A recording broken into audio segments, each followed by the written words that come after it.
and let us all do we can to build a better future. With that being said, let's get started with our first segment of the day.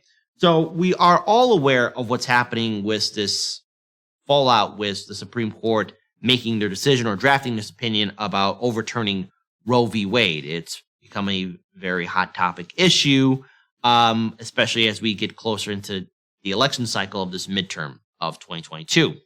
And the sad fact is that it's going to be used as political ammunition for the Democratic Party. We've talked about how Democrats all over the country are right now using it to do fundraising. And again, I have my serious doubts that the Democrats are going to do anything at all. In fact, I don't see them, even if let's say Roe v. Wade is not overturned.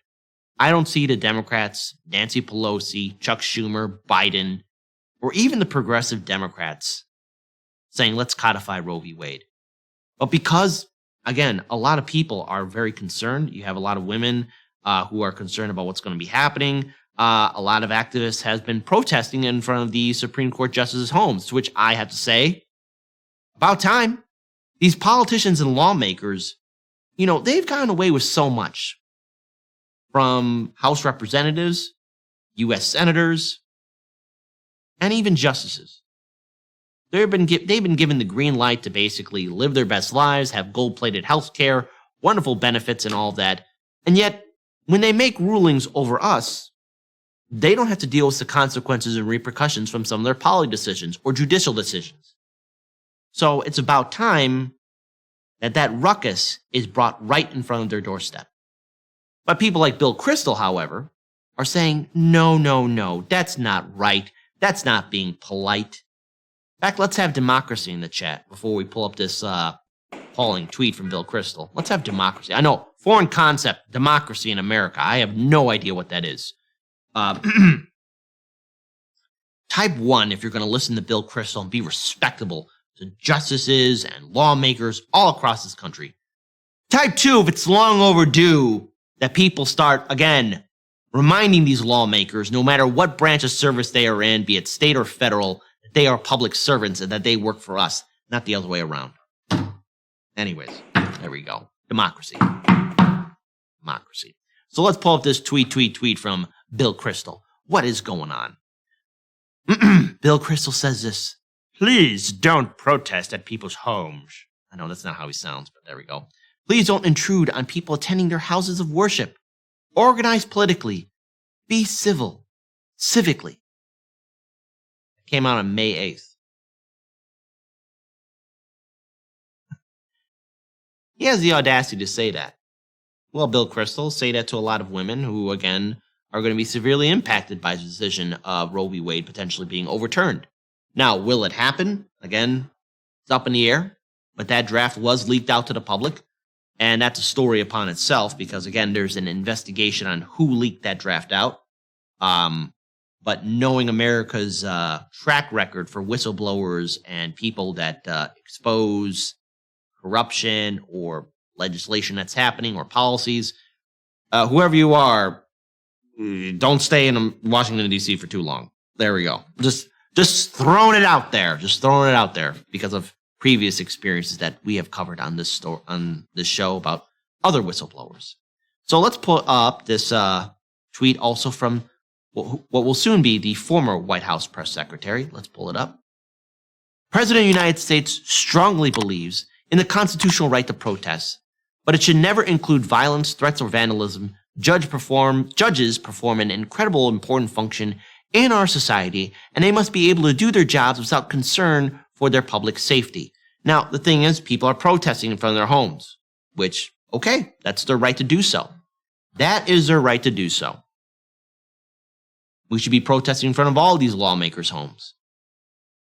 Because no matter what, we have seen, again, how they make the decisions over us, but they don't have to deal with, I don't know, student debt forgiveness, student debt, medical debt, being evicted from our homes and apartments, wondering how we're going to make ends meet, inflation's on the rise. And again, we're in a system of continuous cruelty.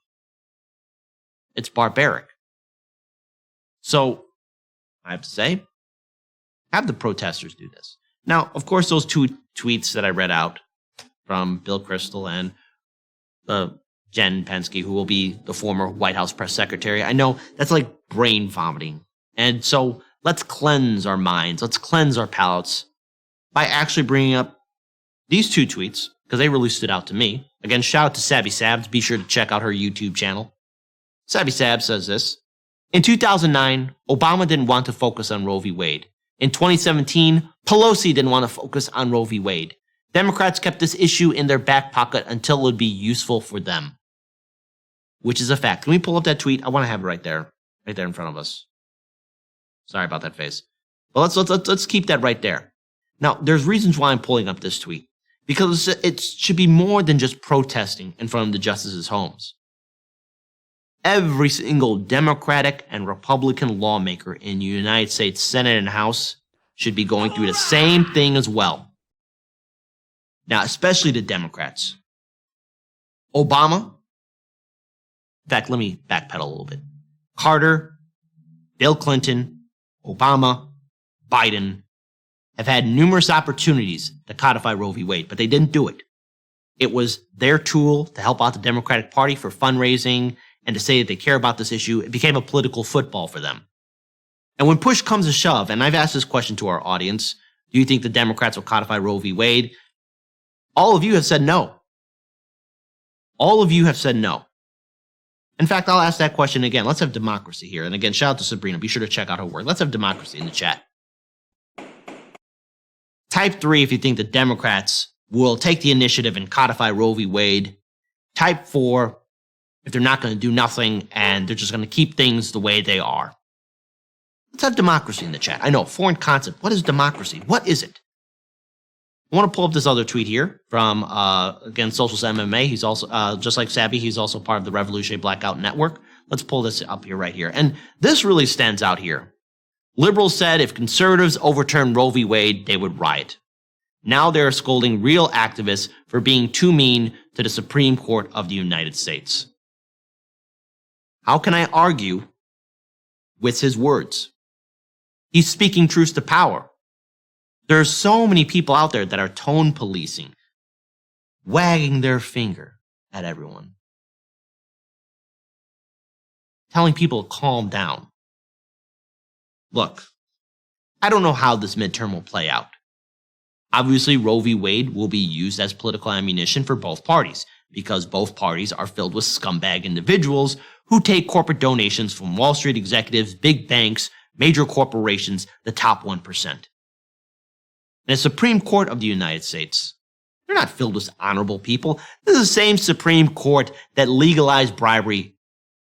They let Citizens United and McCutcheon's decision pass where money is speech and corporations are people. This Supreme Court where, again, you have individuals that stay there till their 80s and 90s. They have no term limits. We have no say on who gets elected as the Supreme as a Supreme Court justice. And a lot of their conversations are behind closed doors so that we, the public, don't hear what is going on. It's long overdue that these politicians see the masses in front of their homes to let them know that they are the servants. They are not the masters. They are not the rulers over us. Can anyone look at any of these lawmakers and justices and say with absolute confidence, I trust them to make their decisions for us. I trust them that they'll do the right thing. Since when? Since when have these lawmakers ever done the right thing for the American people? And when activists do protest in front of their homes, you have people like Bill Kristol or people within the Biden-Harris administration or other coveted blue checkmark people saying, don't do this, don't do that. Be polite. But protest when Trump is in office, or protest when the Republicans take over the House and Senate, then you could do that. It's madness. Both parties in the House and Senate, the justices, this presidential administration, and all other previous presidential administrations should be dealing with the full wrath of the people. People should have every right to call them out for the hypocrites that these lawmakers truly are. They don't care about us. They don't like us. So what should we give them in return? the same treatment. That's equality. That's democracy. And if these lawmakers want to change anything, well, maybe start making our lives better. Start protecting the people. Start doing your job. How much you want to bet that somewhere in the summer, our lawmakers are going to take a nice little 4-week vacation? Probably going to happen.